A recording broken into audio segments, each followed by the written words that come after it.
Собак покормить хотим. Кто вызовет сейчас там? Закон вышел. Брат, Закон вышел. какой закон? Закон о защите животных. Закон? Это уже 1 числа мы приют, а не питомник. Закон вышел о защите животных. Покормить животных. Домой.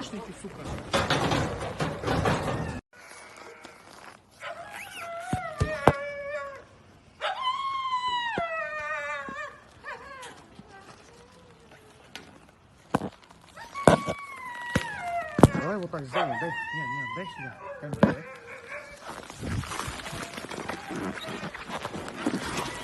Вот так, так.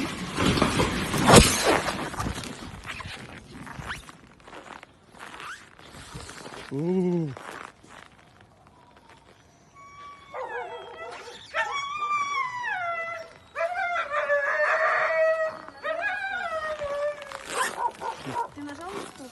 Нет.